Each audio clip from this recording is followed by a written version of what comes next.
way that the right has grown up over the past 10, 15, 20 years, really, with specifically during like the Clinton administration, when you had the rise of right-wing talk and right-wing communications of associating poverty exclusively as a black or as a brown phenomena, that this is who's getting all the welfare money, these are the welfare queens, that, on some level, this is the way that, now that it's harder to express racism in our society, and with the caveat that, of course, some still do quite well, that it is just sort of part of the broader sort of project of like, how can we expand out this cultural idea? I mean, we know, Roger Ailes, this was his, not Roger Ailes, but Atwater, this was his part of his project too, Yeah. right? Yeah, I mean, he actually said it, outright, that it was going to get more and more difficult. He said during that time you could just scream out the N-word and, everybody kind of rallied and said, go team. But over time, they had to change it to busing, and then they had to change it to, affirmative action, and they continue to come up with various code words. And I think obviously you can't underestimate the power of having a black president in sort of revitalizing that whole sort of ugly underbelly of the conservative coalition. I mean, that certainly has helped kind of give it new life. Let's put it that way. But I mean, it's always there, and I think you're absolutely right. You said that the way that they target homophobia and the whole idea of look at the white evangelical Christians. I mean, there are a lot of black evangelical Christians. They in fact, this is a sort of a Southern phenomenon that both blacks and whites came up. It evolved in both cultures from the same place, and yet you can see this tremendous sort of divide that persists, regardless of the fact that they really do share a number of obviously they share religious values, if not the sort of broader cultural values that really define the Republican right wing. And I think this idea, I think, of them being victims of whoever, and I think it's always going to be, this is the old kind of Hofstadter critique of right-wing populism, that what they do is they always, this is where the money and the racism comes together in a kind of it has a chokehold on this group of people who they focus them forcefully down onto the poor, particularly with a black or brown face. I think gays can fit into that quite nicely. I think uppity women, women who refuse to fulfill traditional roles fit into that. They focus them down, because if you allow people to look up, then we're back to looking at the 99% versus the 1%, right? Which is the one thing they do not want. They do not, they are absolute, and I get the sense they're a little bit worried. I mean, I don't know if you saw Bill O'Reilly night before last, but he did one of his his talking points memo or whatever the hell he calls it, about how the rich better start barricading themselves because they're coming after you. There's a little Hofstadter-esque paranoia going on among the wealthy, and so it's very important for them to keep this division going and to keep people looking down and making sure that they see the threat coming from blacks and Hispanics and uppity women and gays and all of that. That's what's hurting them, not the rest of this. I mean, this is sort of an obvious point, obviously. Well, but on some level, the notion of the conservative mind constantly feeling like they are oppressed or they're losing, on some level, there is reality to that. I mean, because of the way that they have structured, sort of their place in society and their cultural touchstones, and they are in fact losing. It's not necessarily overtly political, but there is been a loss for them, right? I mean, if statistically speaking, we are talking about the core of this group is the white male, and put aside the fact that these people are losing from an economic standpoint. But from a cultural standpoint, where they stand on the totem pole has changed. They are losing, the emancipation movements of the '60s. The idea that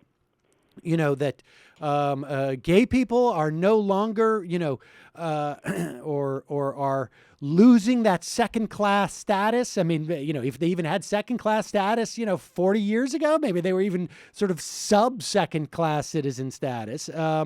They couldn't even exist on some level. That women are losing the second class status. That black people are losing that second class status. That necessarily, in many respects, is a zero sum game. And they are losing. And I think the interesting thing why there is, a legitimate concern for the economic order of things is because that battle, certainly it's not won, but it's quite clear where it's headed in a way that I think is not been as clear, if only because of demographics. That has not been clear in the past. And, there's going to be another battle. And unless they can come up with more otherization of maybe it's Muslims, but, there's only so much you can do there. That battle, is the economic one, is going to be the next one. Well, it is. And in fact, it's really always, in my view, been the battle that pole of money has always been fighting. I mean, that's the one that they've been fighting. And by the way, as much as I agree with you that on a cultural level and on a broader sort of, progressive, level of tolerance in society, I think that side has been losing, and they've been losing for a very long time. I mean, this is a slow evolution. It's much slower than I think we think. It comes in fits and starts, and there are big moments, and then there are other moments where it sort of slows down. But over time, I mean, if you look at the full history of our country specifically, you see a tremendous growth in acceptance of certain people having the rights that were originally guaranteed only to white landowning men. And that's obviously a success story for progressivism. I would suggest, though, that on the other big story, that it is that we're going the wrong way have been for some time, and that that battle, which I think that the money pole has always used the other pole to sort of provide them with circle the wagons with the bodies of white guys.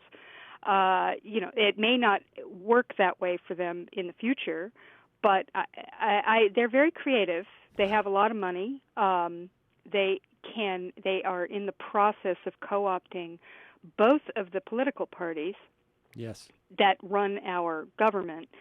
Which is a very, very, very big problem, because that's the tool we have within our system to be able to fight back. It's very difficult to do that without having one of the two political parties be clearly on on the side of the people in these things. So that's a battle we have to fight on a number of different fronts, and that's a complicated problem. Because we still have to fight in these other areas. It's not as if the right's going to wake up one morning and go, you know what, all that racism stuff, forget it. Right. And women can come on in. We're happy to have you. They will resist every step of the Right. way, and it's not, I mean, they're losing, yes, because it's impossible for them to win with the numbers that they have. But that doesn't mean they won't keep trying. So we have to keep fighting. Look at what's happening to women's reproductive rights around the country in various states. What happened? The right organized itself decided we're going to do this in 50 different states. Well, that's great. And you go, well, okay, so, maybe it'll be South Dakota, but California's safe or whatever. But what that also does is require the people who are fighting on the other side to organize in 50 states, and Right. this disperses your power substantially. It's very difficult to do that, and we don't have the same amount of money. We just don't. The Koch brothers can spend 90% of their fortune and still be among the richest people on earth. It's not, and they very may well do it. They're getting old. They have no reason to.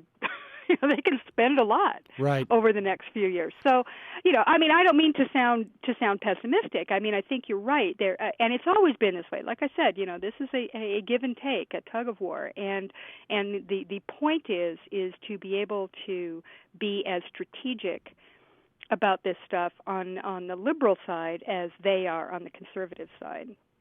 Yeah, one can only imagine if Digby was a right winger. It would probably be, Big Digby right now.com, and you would be financed to the tune of $10-12 million dollars, and you would have about 20 verticals on your site, and it would be. But alas, it's not the case, and we are all the better for it, Digby. I got to tell you. I really, I get sentimental this time of year. I know. I do too. But Sam, thank you.